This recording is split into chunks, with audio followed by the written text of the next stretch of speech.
زیبا کہوں تجھے اللہ ہر تیری جسم منور کی تابشے اے جانے جا میں جانے تجلا کہوں تجھے لیکن رضا نے ختم سخن اس پہ کر دیا خالق کا بندہ خلق کا آقا کہوں تجھے۔ مجھے یہ کہنے میں کوئی ہچکچاہٹ نہیں ہوگی کہ امام احمد رضا خان فاضل بریلوی کا علم تھم گیا کہ اے نبی آپ اللہ کے رسول تو ہیں but I don't know اور آپ کیا کیا وہ نہیں جانتے تھے تو انہوں نے کہہ دیا کہ میں نہیں جانتا آپ کیا کیا ہیں اس لیے کہتا ہوں لیکن رضا نے ختم سخن اس پہ کر دیا خالق کا بندہ خلق کا آقا کہوں تجھے۔ بتاؤں نبی کی عزت، بتاؤں نبی کون ہے؟ Who is Muhammad Rasulullah? I'll tell you, I'll explain you in deep. سنو نبی کون ہے؟ ہر ایک عام انسان کی عمل کی انتہا،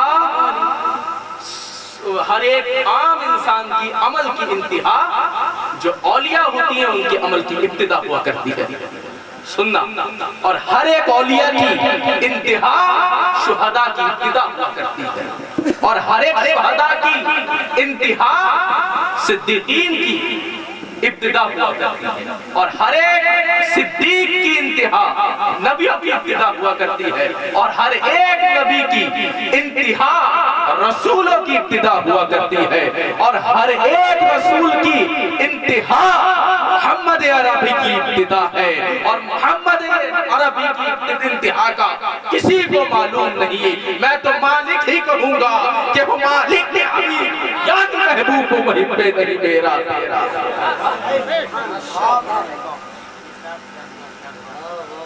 نبی کی عظمت کی انتہا کوئی نہیں جانتا۔ We don't know what is the value of حضور علیہ السلام in front of اللہ کریم۔ ہم نہیں جانتے کہ نبی کی انتہا کیا ہے، لیکن اتنا جانتے ہیں کہ اللہ کی ذات کے بعد کسی کی اتنی ویلیو نہیں جتنی میرے آقا کی، جتنی میرے نانا کی ہے، جتنی میری دادا کی ہے، جتنے میرے رسول کی ہے، اتنی ویلیو کسی کی نہیں۔ نبی کی انتہا تو انتہا ہے، نبی کی انتہا کا عالم بھی ہے تمہیں کبھی سمجھ نہیں سکتے۔ ان کی ابتدا کا یہ عالم یہ ہوگا کہ بروز قیامت ان کے نام سے بلائے جائیں گے اور بخشے جائیں گے۔ عمل جو کرو پروا مت کرو، نبی کے مستعف مت بننا۔ اگرچہ بے نمازی ہوئے یہ نہیں کہتا کہ نماز چھوڑو مسلسل چھوڑو، نہ، اگر نماز کو حدیث مبارکہ میں ہلکا جاننا بھی کفر ہے، لیکن اگر کسی بنا پہ نماز تم سے چھوٹ گئی، تم نے قضا پڑھی، تم نے اگر قضا بھی نہیں پڑھ سکے اور زندگی تمام ہو گئی، لیکن ایک بات یاد رکھنا، نبی کے سچے پکے غلام اور ان کے عاشق بن کے دنیا سے جانا۔ اگر نبی کے عاشق ہوئے تو تم دیکھنا تم بخشے جاؤ، کیونکہ بروز قیامت جس کے دل میں میرے آقا کی محبت کا رائے کا دانہ بھی ہوگا نا، وہ بخشا جائے گا۔ تو تم کیوں نہیں بخشے جاؤ گے؟ یقین جماؤ اللہ کی ذات سے، یقین جماؤ۔ امید اور یقین میں بہت فرق ہے۔ امید ہم بندوں سے کرتے ہیں جو پوری ہو بھی سکتی ہے اور نہیں بھی، لیکن یقین اللہ کی ذات سے ہے جو پورا ہوگا۔ یقین میں بتاؤں میرے ساتھ کیا ہوا؟ وہ حضرت نے کہہ دیا تو اس لیے مجھے بتانا پڑ رہا ہے آپ کو۔ میں جب شاید 12 سے 13 سال پر میرے استاد نے مجھ سے پوچھا کہ حضرت انگلش آتی ہے، تو مجھے وہ بڑے بڑے اکشروں میں نام لکھنا آتے تھے، وہ بھی کہیں غلط کہیں صحیح۔ تو میں نے بول دیا حضرت مجھ سے ہاں انگلش آتی ہے، میں بڑا خوش، کیونکہ وہ بڑے بڑے اکشر لکھنا ہی میرے لیے یہ تھا کہ مجھ سے انگلش آتی ہے۔ میرے استاد نے پوچھا ایگ مانی کیا ہوتا ہے؟ تو ایگ مانی مجھے پتہ تھا، میرے ساتھی تو بیٹھے تھے، انہوں نے کہہ دیا بول دو جھنڈا، جبکہ ایگ مانی ہوتا ہے انڈا۔ ایگ مانی کیا ہوتا ہے؟ انڈا۔ میرے ساتھیوں نے کہہ دیا کہ بول دو جھنڈا، تو میں نے برسرہم کہہ دیا کہ جھنڈا۔ اب انہوں نے پوچھا فلیگ مانی کیا ہوتا ہے؟ تو میں نے مجھے پتا نہیں فلیگ مانی کیا، یہ تو پہلی بار میرے نظر کے سامنے آیا۔ تو وہ میرے جو ساتھی تھے وہ بولے کہہ دو کہ انڈا، تو میں نے بول دیا انڈا، جبکہ فلیگ مانی ہوتا ہے جھنڈا۔ میرے ساتھیوں نے مجھ سے انڈے کو جھنڈا اور جھنڈے کو انڈا کرا۔ اب میری ہنسی بنی، وہاں جتنے بھی ہمارے ساتھی تھے اس وقت ان کو اتنا شعور نہیں تھا کہ کون آل رسول اللہ، کون نہیں ہوتا طالب علم کے دور میں، لیکن میں رویا، میں نے کہا مالک جب مجھ سے ہندی بھی نہیں آتی تھی، یہ اردو مجھ سے بولنا نہیں آتی تھی، جب میں زبان سے ٹکڑا ٹکڑا کر بولتا تھا مم ہپا، اس دور میں میرے مالک تو نے مجھے اس لاکھ کرا کہ آج میں تیرا نام لیتا ہوں، آج میں تیرا نام اردو میں لے رہا ہوں، میرے مالک مجھے اس لاکھ کر دے کہ جو گفتگو میں اردو میں کر رہا ہوں کسی زمانے میں انگلش میں کروں، مجھے سیکھنا نہیں ہے، مجھے تیرے در سے لینا ہے، تو دینے والا ہے، تو آدم علیہ السلام کو لاکھوں زبانوں کا علم دے سکتا ہے، تو دے سکتا ہے، کیونکہ ہم بھی محمد عربی کے نوکر ہیں، ان کے غلام ہیں۔ اور ایک ہفتہ گزرا، ایک ہفتے بعد میں انگلش پڑھانا شروع کر دی، میں نے اپنے دوستوں سے کہا کہ بیٹے اب پڑھنے بیٹھ جاؤ، وقت آ گیا تمہارا، تو نہیں ماننے، بولے یہ ہم نہیں مان سکتے، we can't accept that you will teach English to us, we can't accept that۔ انہوں نے بول دیا مجھ سے ہم نہیں مان سکتے۔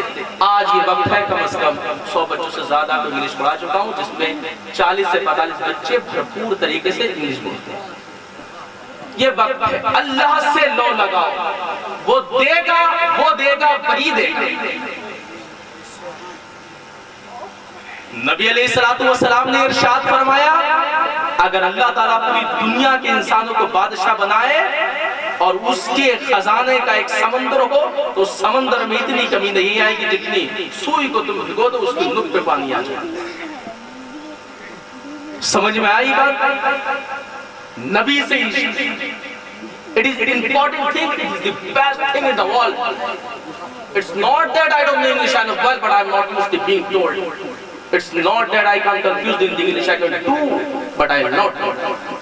کیونکہ میرے بڑے بیٹھے ہیں سب، مجھے پتا ہے مجھے ان کی رسپیکٹ کرنی ہے، مجھے ان کا آدر کرنا ہے، ان کی عزت کرنی ہے، اور اللہ کی عطا سے کہیں بھی میں اگر جاتا ہوں میں کبھی یہ سوچتا ہی نہیں کہ مجھ سے انگلش آتی ہے میں یہ سب میں چھاؤں گا، فقط میں یہ سوچتا ہوں اگر 20 علماء بیٹھے ہیں ان سے انگلش نہیں آ رہی ہے تو ان کا بھائی بیٹھا ہے جو سب کو جواب دینے کے لیے تیار ہے۔ کبھی میرے ذہن میں یہ گمان آتا ہی نہیں کہ میں کسی کو پھانسوں یا کسی کو حقارت کی نظر سے دیکھوں، نہ میرے سب بھائی ہیں، مفتی صاحب ہیں، اگرچہ میں سید ہوں میں ان کے ہاتھ چھو لوں گا، مجھے کوئی اعتراض نہیں کیونکہ یہ ایک آدمی ہے۔ تو اپنے اماموں کو تم ہاتھ چھو، اگر اماموں کی عزت کرو گے تبھی آگے بڑھو گے، یہ نہیں کہ سال میں ایک بار تمہارے گاؤں میں سید آ گیا اس کے ہاتھ چن گئے امام کی برائیاں کرو، امام کے بھی ہاتھ چن، اس وقت تم آگے بڑھو گے۔ ایک واقعہ سن لو حضور کے عشق کا، اس کے بعد میرا کھیل ختم ہو جائے گا، میری کہانی اور قصہ ختم۔ واقعہ اجازت ہے؟ تھوڑی تھوڑی فارسی بھی آتی ہے، اجازت ہے؟ سنو ایک واقعہ میں بتاؤں، حضرت عبد الرحمن شامی رحمۃ اللہ علیہ کے ساتھ ایک ایسے عاشق رسول، two عاشق رسول are similar in front of me from my side. First of all Imam Ahmad Raza and second حضرت عبد الرحمن جامی۔ عبد الرحمن جامی کون ہے؟ اتنی لمبی داڑھی، حضور کے روضے پہ گئے اور جب واپس آئے تو عبد الرحمن کی داڑھی اتنی چھوٹی۔ لوگوں نے پوچھا کہ بھائی وقت کے شیخ سے مل کے آئے جو حضور کے روضے کا دیدار کر کے آئے ہیں، حضور کی جالیوں کا دیدار کر کے آئے ہیں، چلو وقت کے شیخ سے ملے۔ جب وہ ملنے کے لیے گئے تو دیکھا جس کی داڑھی اتنی لمبی اس کی داڑھی اتنی چھوٹی۔ تو کہا حضور کیا بات آپ اتنی لمبی داڑھی لے کر کے گئے تھے لیکن جب واپس آئے ہیں تو اتنی چھوٹی داڑھی، what is the reason behind it؟ کیا راز ہے اس کے پیچھے جو آپ نے یہ کیا؟ انہوں نے بتانے سے انکار کیا کہ مت پوچھو، don't ask me again about it، مجھ سے اس کے بارے میں مت پوچھو۔ لیکن لوگوں نے کوشش کی کہ حضور بتائیے، let me know us that what is the reason behind it، کیا راز ہے اس کے پیچھے ہمیں بتائیے حضور۔ تو جواب سنو، جواب میں کہتے ہیں کہ جب میں حضور علیہ السلام کے روضہ اطہر پر گیا، جتنے دن بھی رکا مجھے یہ گوارا نہ ہوا کہ میں حضور کے روضے پہ جھاڑو مارتا اور کسی اور چیز سے مارتا۔ جتنے دن بھی میں رہا میں نے نبی علیہ السلام کے روضے پہ جھاڑو اپنی داڑھی اس بنا پہ میری داڑھی ٹوٹ کر گر گئی اور اتنی سے آج اتنی۔ یہ عشق تھا۔ اور آج جب ہم جاتے ہیں مدینہ منورہ تو فقط فقط ایک ہی موٹیو رہتا ہے کہ we can get lot of selfies. Photos لیں گے, we will save the images in our gallery. کیا کرتے ہیں کہ فقط فوٹو کھینچ لیں گے اور اسٹیٹس پہ لگا دیا, 50-60 فوٹو لے گا کھینچ لیے اور پورے سال اسٹیٹس پہ لگے گا. اب وہ فوٹو کھینچنے کا جگہ ہے, وہ تو وہ جگہ ہے جہاں کے لیے امام احمد رضا خان فاضل بریلوی نے لکھا ہے کہ حرم کی زمین اور قدم رکھ کے چلنا ہر سر کا موقع ہے وہ جانے والے. سبحان اللہ سبحان اللہ. حرم کی زمین اور قدم رکھ کے چلنا ارے سر کا موقع ہے وہ جانے والے. اور نبی کی عظمت وہی ہے کہ کی محمد سے وفا تو دے تو ہم تیرے ہیں. اور اس کو اگر ایک ڈھنگ سے اور پڑھا جائے تو یہ ہے کہ محمد سے وفا تو نے تو ہم تیرے ہیں. یہ جہاں چیز ہے کیا لوح قلم تیرے ہیں. محمد کی محبت دین حق کی شرط اول ہے, اسی میں ہو اگر خامی تو سب کچھ نامکمل ہے. نبی علیہ السلام سے عشق کر لو, سارے کاموں میں آسانی. میرے پڑھنے میں, میرے بولنے میں یا کچھ سننے میں جو غلطی ہو گئی اللہ سے دعا ہے اللہ اس کو معاف فرمائے. استغفر اللہ ربی من کل ذنب و اتوب الیہ. اشہد ان لا الہ الا اللہ محمد رسول اللہ وما علینا.